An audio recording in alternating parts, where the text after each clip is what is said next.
Welcome back to the Edge Podcast. This is episode 1 of season 2. Our guest joining us today is Texas men's tennis star Eshan Talluri. He's a senior at Texas, having played 5 seasons of collegiate tennis and is studying finance. Super excited to dive into this conversation, and I want to talk about his journey, but the sport at large and trends he sees going on in space. Before we jump into the conversation, please share, like, comment, subscribe, all that fun stuff. Now let's get into it. What have you been seeing in terms of like the careers kind of student athletes kind of pursue, and from like the university perspective, when they bring in different folks to talk to y'all, or like the career opportunities, what are those kind of centered around?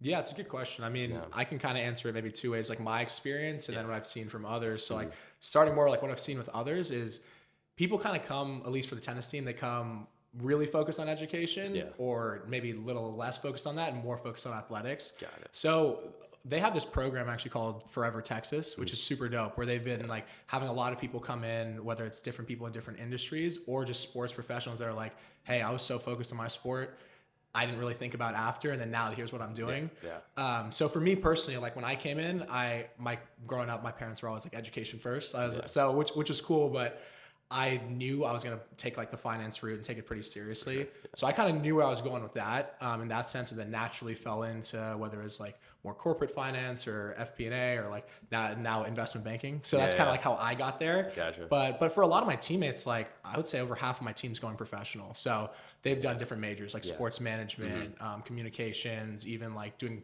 different things like HDO, and then now transferring to grad programs that in like finance for down the Gotcha. road. Yeah. So I would say a lot of people like don't have a set plan, but kind of adjust based on where they think their professional career is going to go. Yeah. And then as that timeline kind of gets closer, then they change it. Got it. And in terms of like, for you and kind of seeing your teammates and other kind of athletes how they approach this, when does that kind of like thought process and conversations of, when you're becoming pro, or kind of how does that kind of unfold? Yeah. Yeah, Yeah, no, yeah. it's for tennis especially. I think a lot and the people that came in like knew Yeah. right away. Like Yeah. I would say like most of our Got starting it. lineup are pretty like are very strong tennis players, Yeah, but also yeah. ranked pretty like high. And I think they knew it. Like when I'm just speaking about Elliot and Micah and Siem and Cleve and like all these guys like knew they were going to go pro. Yep. So they've known since day one. But like for me personally, like I knew I didn't. So it was also the same of both sides of that. Yeah. Of like, okay, Yeah. this is my end goal. Yep. So like I'm gonna get the most out of my college experience, and Yeah. then kind of once the real world starts for me, that's Yeah. like it gets serious. But So kind of with that, then kind of stepping into this, knowing, or maybe not knowing what you're going to put yourself through, but like knowing like Yeah. Blue Blood program, one of the best, schools in the nation.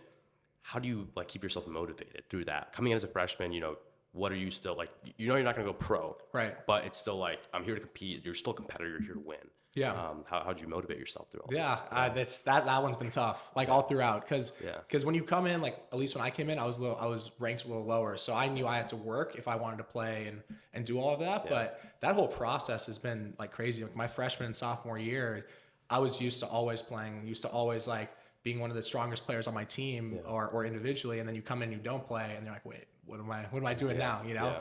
But for me, like what motivates me is I think I've shifted my mindset to be so team oriented. Yeah. Because like tennis is such an individual sport that for so long you're always drawn into your specific results, and even in doubles, it's even though you're playing with someone else, it's a reflection on you in a certain way too. Yeah. So that's my biggest shift over 5 years is like I'm okay like losing my personal match and then winning as a team Yep. when I do like get to play, because it's so much more than just you. And I Yeah. think that's like what college tennis teaches a lot of people Yeah. in general. But So that's awesome, and I've had the pleasure to come and photograph a couple of y'all's Yeah. matches, and there's always two people that I always hear wherever I'm on the court. It's you and it's Cleve. yeah, for So real. but I think like even this past weekend I saw on your the fitness Instagram page when you score the doubles point, the whole team always rushes in. It's like and I've seen like the other collegiate teams and kind of know other collegiate tennis players, and there's something about I think like the Texas like environment, just like the camaraderie y'all have built that is special, and I think maybe that is because you've it's like you kind of leading this, other guys who've stayed in this program a while, and you have a strong kind of like top level. So now from the perspective of like being a mentor and kind of like that kind of like that player coach, what do you tell like the younger guys coming in? Yeah, I mean, my experience was so unique because for our tennis team, we're 14 this year, but that's pretty uncommon. We're typically like a 10 to 11 person team. Yeah. So I would say there's 6 of us graduating this year. So over half the team are all the same age. Yeah. So that's like speaking to what you're saying, our camaraderie, and I would be really confident to say we're probably the closest team in the country, has like been something that we've leaned on a lot throughout, when level isn't always there, during tough times and during like really good times. That's what makes winning so fun, is not always like the winning, but like the celebrating with your teammates. Yeah. So now it's like we have 4 redshirt freshmen this year. So we're revamping, right? And then we got 2 younger guys that are going to be here still too. Gotcha. And it's been a cool mentorship role because I feel like I've learned so much more about myself, but about like I can relate to them so much. Because when I see them, it's like when you come in, the motivation and consistency is the hardest part of like staying even like every single day, even when motivation's not there. For sure. Because that's like what I had to learn for so much time. So now when I see it, it's like I can speak to them in a way of like, hey, like I know exactly what you're going through. I still go through it. But it's fun too, because you got to have the process and see what the future of the team's going to look like. Definitely. And just hope like whatever your influence is like the lasting mark of what happens in the future. So it's been a cool experience. I do enjoy it. That's awesome. I want to take you back to your first practice, or maybe first game, whatever I like to call it. Your welcome to Texas moment. Yeah. What was that kind of for you? And I guess like, what was that internal conversation you had to have with yourself after, and kind of tuning yourself to, all right, this is what it's going to be like now, and I got to take it to a different gear. Well, my welcome to Texas moment was the first practice ever, and this one, I mean, this one's funny because I would say I trained pretty hard, like at least before I came, and I thought I was ready, but I came. It was in August, Texas heat. It was probably like at least like 102 on court. We're going out to practice. I'm like, okay, like it'll be hot. Like I've done this before. Get out there, and I'm not joking, I lasted 30 minutes. 30 minutes, I was seeing stars. Like literally, like couldn't see anything. I had to go inside, like ice packs on me and everything. Yeah. And I'm like, all right, college is different. This is pretty legit. So that was like one thing, and that's kind of what transitioned me to like want to focus more on fitness and working out, because it didn't naturally come like to me. Like I wasn't just like, some people are kind of blessed with that and like naturally have, they say like iron lungs, like super strong, like it just can just do it. But that's kind of why I have been working on that, because it's something that's, I mean, college is just a different level of intensity. Like even, and that's why you see so many pro players doing a year in college now before they go on the tour, because it teaches you so much, and like the format of the match can go up to 4 hours. So it's pretty intense physical work for sure. So if you had to kind of go back 5 years ago and tell the you that had just signed that letter, that commitment, what would be your biggest piece of advice kind of to him, both either physically or, even mentally? Yeah, well, I guess both of those, right? Like the first being go to the gym right now, because you're not ready. You're not ready. That's for sure. But mentally, it's something that really didn't click for me until junior year. Gotcha. And that's like being willing to put in the work when you don't know what the result is. And that's like the hardest thing I've had to deal with, but also one of the most rewarding things, because tennis is so result based, and like I felt like every time I would work really hard, like I do well in my own individual tournament. But when you don't know, like at least for me as a fringe lineup player, when you don't know if you're going to play or not, you don't know when your time's going to come, because it's not based on your like own controllables. I can't go enter a tournament and be like, okay, I know I'm going to play. It's going to be, like maybe one of my teammates just isn't ready to go that day. You're up. So I would kind of like train my mind to like realize it's not so much about trying to like get that result, but it's about, can you be your best self every day given what you have? Gotcha. Because that's been the hardest thing for sure. And that kind of makes you fall in love, I guess, with like the journey and not more so the destination, right? I mean, that's what makes like for example, like that moment you're talking about over the weekend for me, like I didn't think I was going to play. Like I found out I was going to play maybe 12 hours before that, like the night before. But I knew I'd like trusted in the work I'd put in, and like both mental and physical work. Whereas like if I did ever get that opportunity again, I was like, I'm going to go for it. Like I don't, and each match I played like all 3, fortunately, but each match I treat, I'm like, this could be the last one. You go out there and you have some fun right now, because otherwise you're doing yourself a disservice.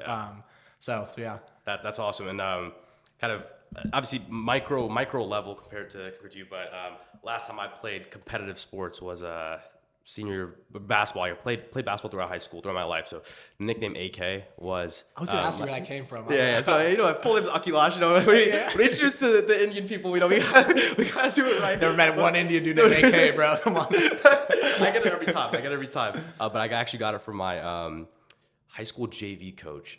Shout out Coach Parker. But made the team.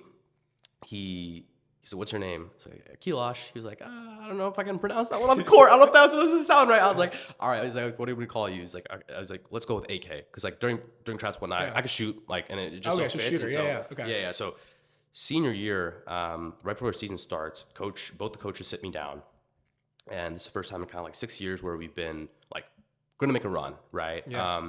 And they were like, look, like team solid, all this stuff. Like you're just not going to play this year, like pretty much. Like we want you on the team. Like we know like what you do, like the intangibles. And so for me, it was okay. How can I still provide value, right? And so just like you, it was I'm not going to come into practice every day. I'm not going to come and sit on the bench and just like sulk and cry. I was like, this is the last kind of like competitive kind of thing I got. So I was like, where can I provide value? And so that was being that player coach, being the energy guy. Yeah. And I remember like it started off as just like me just yelling, just yelling, just in practice, just being loud, right? Yeah. And then naturally that started, like I saw it like tangibly affecting guys' like energy when they played harder, like when they coming off the floor, that like crisp high five, that next one if they're missing, like that really helped, right? And then I don't want to take too much for obviously this team we had was special and we ended up tying the best record in school history, going 2 rounds deep into playoffs, and now there's an award named after me at No school. way. It's called the AK Award, and it's literally just for the most outstanding teammate and leader. And during COVID was when coaches brought me back in, or like kind of like 4 or 5 months once like mask mandate whatever had finally been lifted. But right before I came to school here. Showed me a highlight video and it's just of me on the bench and just That's doing so during game, dope. just doing like just crazy stuff. But like, and they showed me this plaque, so I like really connect with that like understanding of like anything I do. Like I firmly believe like you can always provide value, right? And it's obviously not in the most clearest direction, but the moment you decide that it's over, that's when you really lose. Yeah. Right. And so it's kind of awesome to kind of see you put that into practice as well. And going back to the conversation about your dad and you choosing Texas. Yeah. What was that like? Because I know you claim California, so why Yeah. not a Cali school Yeah, compared no, to it's a Texas? super good question. Yeah. I mean, those are all the schools kind of recruiting me. At first, we're smaller California schools, so I was looking at Gotcha. places maybe like your UC Davis's, Yeah. UC Irvine, Yeah. like the smaller UCs, as well as somewhere like Claremont McKenna. Yep. So I thought like I was gonna go Cali, but in all honesty, like I've had a Texas football in my hand since I was 10. Like Yep. like so young. I remember like some of the that national championship, Yep. but also just some of the other events. Like I just turn on a game. And my dad would always be like in the back, kind of always rooting for the Horns. So I naturally had the love for the Horns, but Texas was my reach school. I didn't think I was going to get a chance. So I told myself if I ever got the chance, I would go. So it's actually kind of a cool story because my teammate Siam, also from San Diego. Wow. So he's like was super highly recruited, was like top 5 in his class. So Texas was looking at him too. Yeah. But him and I had a really good run in one of the biggest junior tournaments. It's in Kalamazoo, Michigan. Wow. So we did super well, and it just happened to be my dad in the semifinals was wearing a UT hat, and the coach came up to him and happened to watch one of the best results I ever got in my junior career. Like weirdly meant to be, right? It was it was crazy. So that's how I even got on their radar. Mm-hmm. And then after that, the head coach, Coach Center, came down to San Diego and watched him and I play.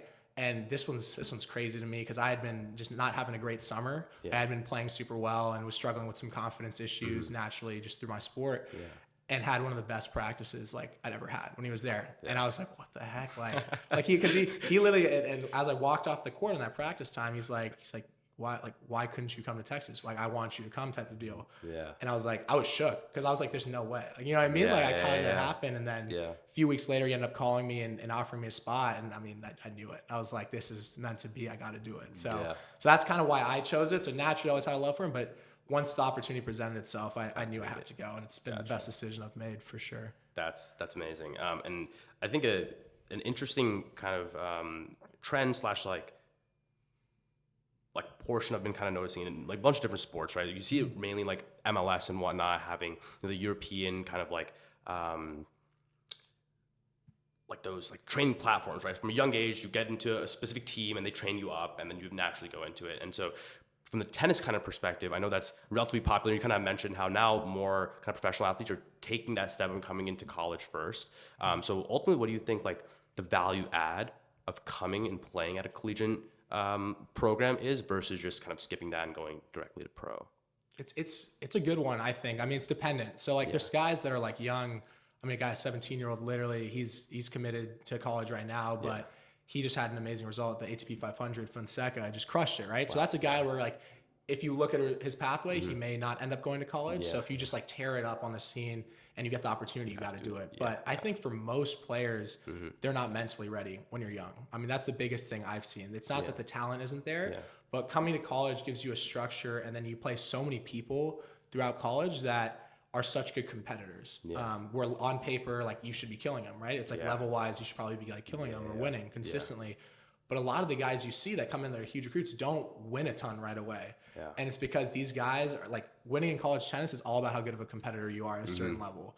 So I think that's the biggest difference I've seen, at least in a few of my teammates, like who are going to go pro. I think they've become, at least over the 4 years for their freshman to senior year, just beasts on court, like finding ways to will themselves to win. That's what our coach always says. Find a way to will yourself to win, because it's not about level at a serve. It's about how bad you want it. Can you put yourself in that mindset? So I think the value add's huge. And I think that's why my prediction is over the next 10 years, you're going to see a lot of like the American players at least, and some foreign players too, in the top 50 are going to play college, because it's just such a big value add. Like you already see guys tearing it up, like JJ Wolf, Rinderknecht, and like a few of the other guys like Kovacevic, but it's a huge ad. Yeah. Jumping to, I guess, like a portion of why I think that bridge will be easier, and going back to kind of Forever Texas and just like NIL and that conversation more broadly, how big of a role have you seen that been playing out in just like, collegiate tennis specifically?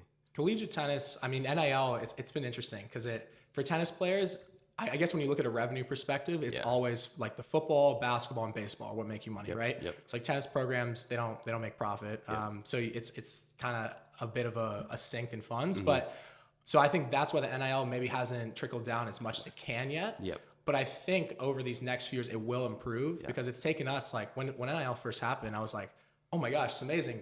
What do I do? I was like, I had no idea. I was like, I DM'd a bunch of random companies. I had no idea how any of it worked. But I think a lot of the teams are working together and finding ways to do it. I think there's like a Texas One Fund, which is like how like a lot of people start to make NIL money. So I think once the structures are more put in place, then I think you're going to see more in tennis, because a lot of people, like the top guys in the nation, hire agents to help them out, because otherwise it's like, how do we do it? But it'll definitely add, because like now that's an offer, right? It's like, if I have a guy that wants to go pro, especially in tennis, if you're not top 100, you're not making money, right? So if I can say, hey, you know what, come freshman year, you can come back and finish your degree, whatever. I just want you to come here for one semester or whatever, one season. I'll guarantee you can make like 150K. Like I can't guarantee, but you know what I mean? Like you can make that much money, and I can probably help you get a lot of wild cards, because a lot of the people that are donating money love tennis and like have influence at smaller, like 250s, had smaller, like know people in the industry. So I think there's a lot to it, and I think you're already seeing it with recruiting. I don't think like the people here are necessarily seeing it a ton yet, but that part will add in more later on. Gotcha. Makes sense. And I think, speaking of like, of that, I see obviously in like football, you see like a program like a Colorado, right? They come in, they bring in Prime, who then brings in like the LV suitcases, and it's the whole team, right? Exactly.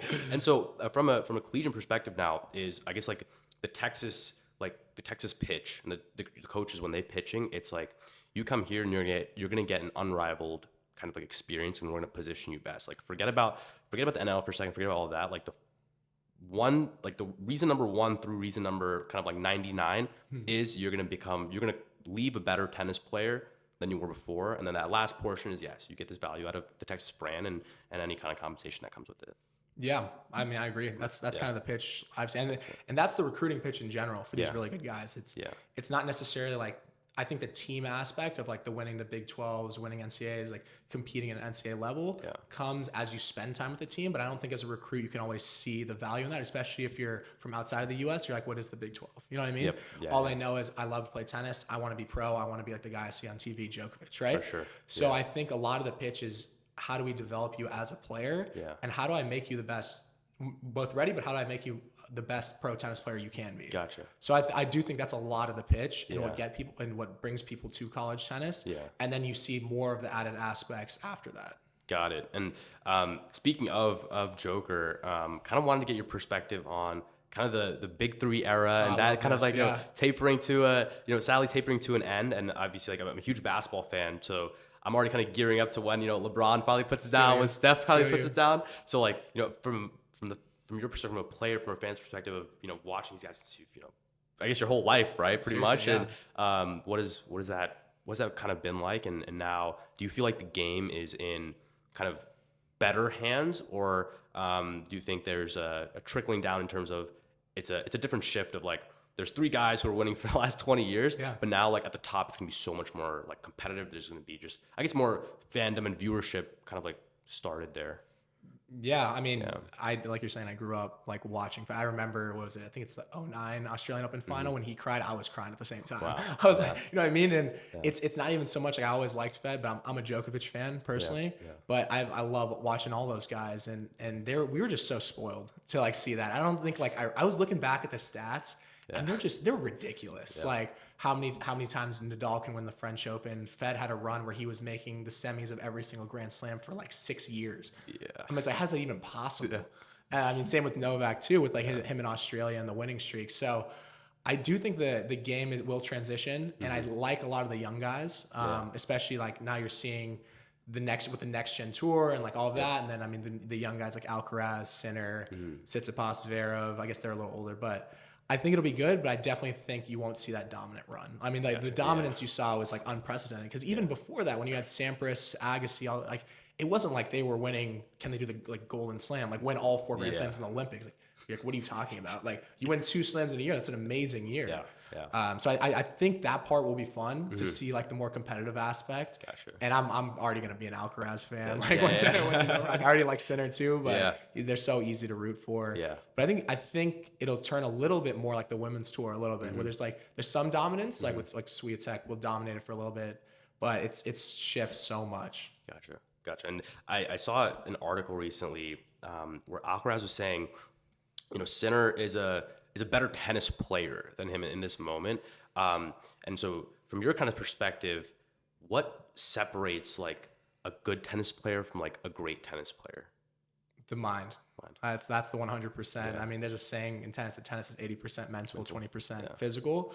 I mean, naturally, when you see a guy like Alcaraz, he's just genetically gifted. The way he moves around the court, how athletic he is, and he's also such a good ball striker. All those guys at the top are. Sinner, an amazing ball striker too. But I think it's what you tell yourselves, because when you look at the percentages, the margins in tennis are so fine. Like if you win, I think our coach was telling this, if you win 55% of the points, that's a dominant match, which is crazy to think, right? Like that's 50, like what? So I think it's how you play the big points is what really matters. So I think that's why the mind matters so much, because these guys at the top, it's not that there's so much, it's like one's so much better than 90 or like even 200. It's that when it's 3-4, 30-40, when it's 2-all, you get early break chances.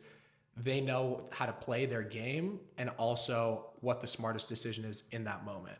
And that's the biggest difference for me. Like that, I mean, you've seen that just in Sinner. The reason he broke through wasn't necessarily because he just started striking the ball cleaner. I mean, he's a great hitter, but it's because he started realizing, okay, maybe in these points I got to play a little more solid. How do I shift? How do I like manage myself when I'm up 2 sets to love on Djokovic? And then I blow a set point. Came back in the fourth. He's like, I'm locked in. I've been here. I've lost this match before. I know what I'm going to do now and what my tendencies are. So I think that's the biggest difference between the best players and some of the lower ranked guys. Gotcha. And speaking of that mental, I think something kind of unique I noticed, and obviously like watching like slams, like the coaches like don't coach, right? And so like it's pretty much the players like kind of like left to their own devices. Obviously like in college, kind of between sets, a coach will come in like quick tidbit. But like other than that, like y'all are. I see it when, I really see it. There was one match where Cleve was just losing it. The line judge was calling some heinous stuff, and he was losing. He was on something.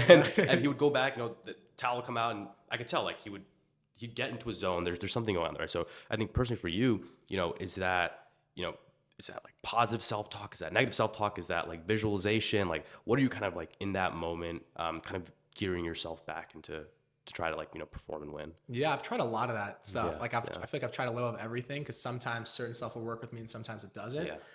So talking to at least some of my teammates, they have their set routines, and the part you don't see is they do that in practice.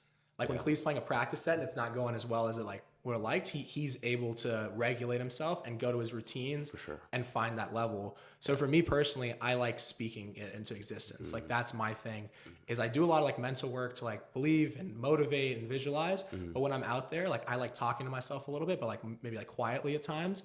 So for example, when I was playing doubles and I was getting ready to return on like a set point, I'm like, okay, it's a big point. Like I can feel the tense, I can feel the nerves, but I like to tell myself, I want this. Like, this is what I've been waiting for. This is the moment like that I've deserved. I've worked for it. I'm going after it. Like, and I think that's what helps me the most personally is speaking it. And that's what works. But for other people, it's all different stuff. Some people are like, I got to go to my towel, shrug, bounce the ball 3 times. I'm ready to go now. But it's just whatever makes you comfortable. Cause when you're in these big moments, you don't like you do rise to an occasion, but I think you revert to your training.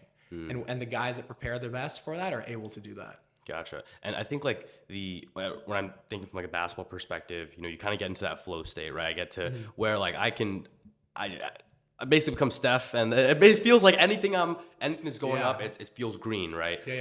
So I love it. So from y'all's perspective in tennis, since it's like so much more like there's, in my opinion, like basketball is like a game of like momentum shifts, but like momentum shifts I feel like are more stretched out, right? Versus like a tennis, like again, one quick point, it totally shifts the momentum of the game.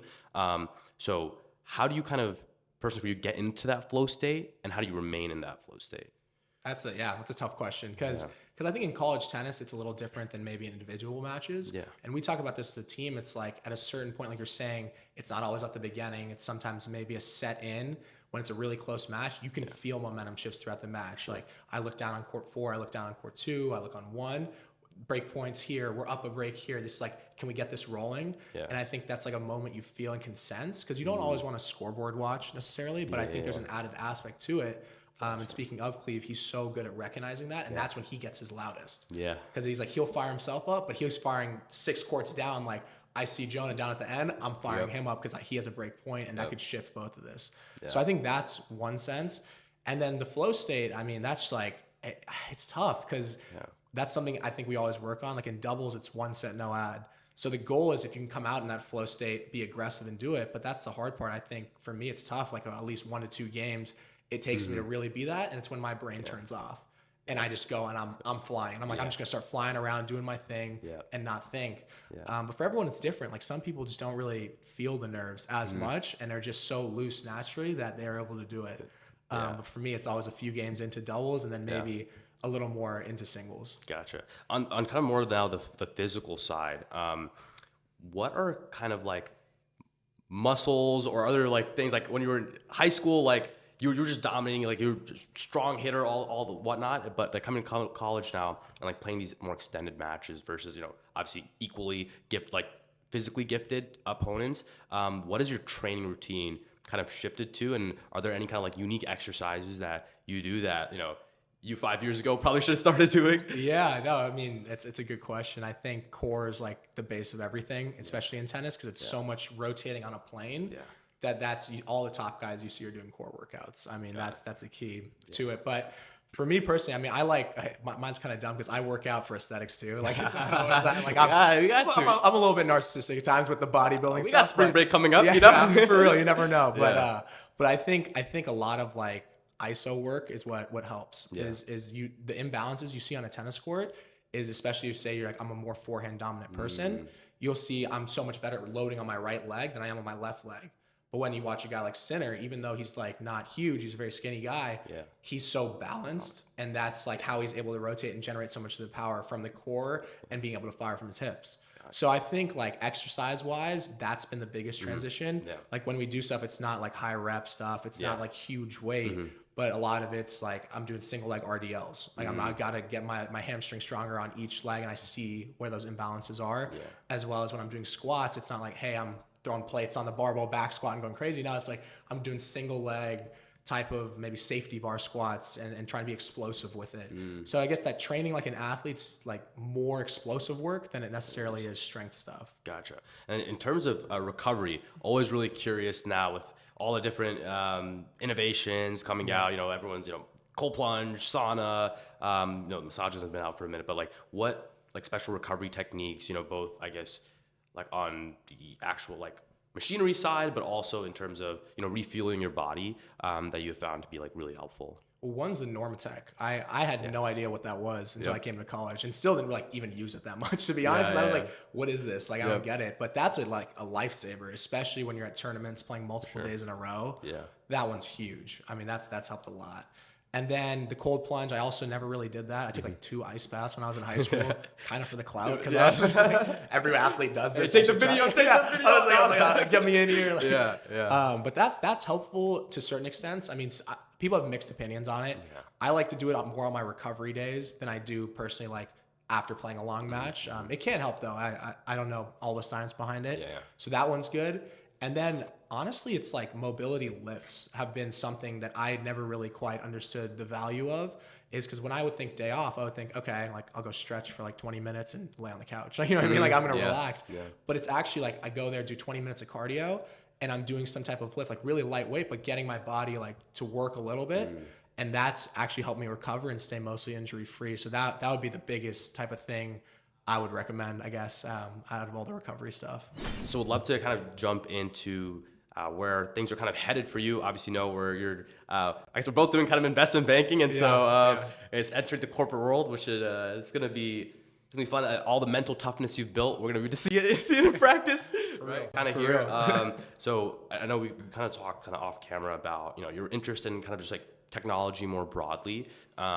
But what is there a specific section within tech that you really are interested in? And I guess like next kind of like 5-year kind of outlook, what would your like kind of career aspirations, what does that kind of look like? For me, I mean, like you're saying, I am interested in tech, but part of the reason I chose investment banking was because I didn't know where in tech. So my dad has been in tech for forever, and he does mostly semiconductor work. So started at Texas Instruments making modems and all of that, and then moved to Qualcomm where he worked on Snapdragon, so processors for phones. And then now is over at Innovix, so he does memory, Innovix is battery company. Sorry, he had to stop in between, but the battery. So he's been all semiconductor, and that's super cool. But it's a bit of a commodity business. So I found it interesting, but I also didn't know whether like software or like IoT or what exactly like I wanted to go into. So that's why I chose investment banking, because I'm hoping throughout these next 2 years I'll get a lot of experience in that sense, like working on different deals and even just researching different companies. I mean, part of the benefit of working long hours is it's because you have to learn stuff so fast. It's like one of the things over summer, it's just so funny, is I worked on a pitch for Fanatics, which is super cool because it's right up my alley. Like I like sports, but I had no idea anything about sports licensing. I was like, how does this even work? And then literally like within 3 days, I was like, dang, I learned so much more than I probably would have ever thought. So that was kind of like my reason to go into it. But speaking to what you're saying about the mental toughness, that was the thing I went into my internship with this past summer. Like I was super fortunate to get an internship and do it. But when I got into it, I gave myself the out. I was like, you know what? If I do this whole summer and I hate it, I'm not like locked into this. Like life's long, bro. Like I get it. Like I can figure something else out. But being a student athlete honestly has prepared me for it. And like my like defining moment when I was like, I think I can do this, is when I felt like doing practice in school was harder than that investment banking summer internship. And it wasn't necessarily because of that. It was just like I struggle because I fall asleep in class, literally just because where I practice in the morning I go. And I was like, dang, like how am I gonna do this? Like working all these hours. But when you're not doing all that stuff, it's more manageable. And it's definitely doable. So that's kind of what I'm looking to do. And then 5-year outlook, I'm not sure. I mean, obviously the 2 years in the investment banking, and then I don't know if I want to go into PE or even do something more corporate development related, or just like look at some other options, whether that's even like hedge fund stuff or like whatever kind of presents itself. I'm definitely gonna look at it. I'm not the type where I'm gonna go in and start recruiting a PE right away. I get it. Like I get the pitch. It makes sense, but I'm like, I don't want to lock myself into something without even knowing if I can like this job.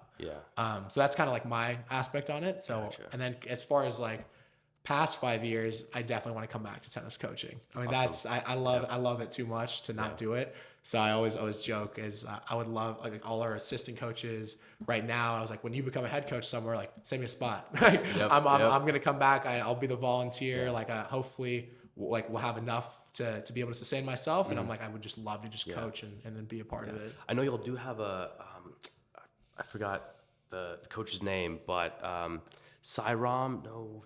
Suds, yeah. Yeah. Sudan with Sidaram, Yeah. So kind of like a similar kind of path there, or Yeah, in a was sense. just- So he was our volunteer last year. He Gotcha. moved on. He's an assistant coach at Florida State Oh, now. wow, nice. Yeah. Okay. So kind of traditionally the way the coaching works in tennis is there's 3 positions. There's your head coach, and then your assistant coach. They sometimes call it like associate head coach, but it's typically the assistant, and then the volunteer coach. It used to be a volunteer position because you don't get paid, but now they're starting to like be able to pay them at least like a decent salary. Yeah. So those like your guys that are volunteers are the people that want to get into college coaching. So the goal would be, say you go to a program like Texas, like Suds did. He was a person that coached a bunch of juniors, has like a great resume. He wants to get into college coaching, so he spends a couple years at a good program, and then he moves over to get an assistant coach wherever that opportunity presents itself. Gotcha. And then from there, after like whatever 5 to 10 years, whatever it is, you end up going to the head coach. So you see it like differently. Like you see super young guys. Like the guy we have now is a recent graduate from Michigan, Nick Beatty, great guy. So he's getting into college coaching. So he's got his whole 20 years ahead of him of like getting to the head coaching level. But that's kind of like, it's a little different than how other coaching positions work. Yeah, and from, I guess, now that you've seen, I guess, like the range of coaches, right? Not only here at Texas, but you obviously see how the other team kind of interact with their players. Kind of jumping back to the conversation of what separates like a good player from like a great player, what separates from a good tennis coach from like a great tennis coach?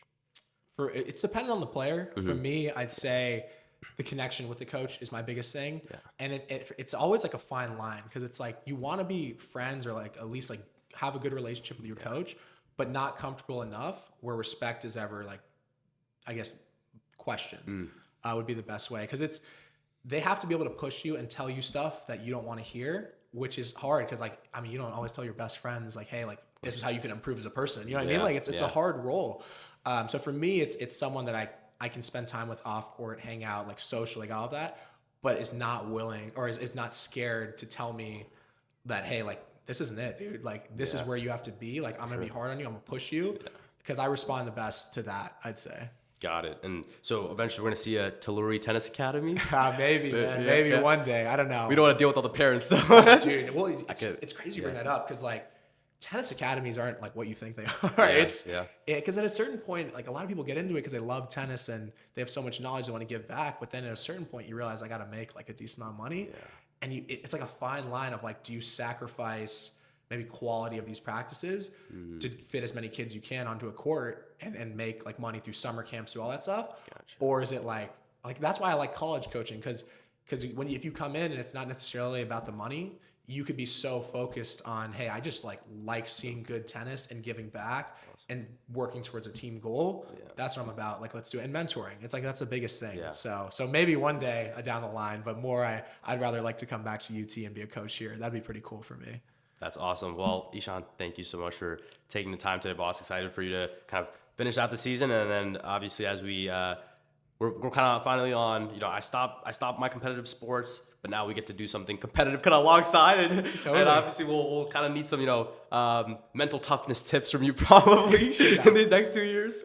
But kind of appreciate all the time, and if you want to go ahead and kind of plug anything. I know you have the Instagram account. Yeah. It's Eshan Fit. Yeah. So just my first name, Eshan, ESHAN, and then .fit. So that's my fitness Instagram account. And then obviously you got to plug the horns.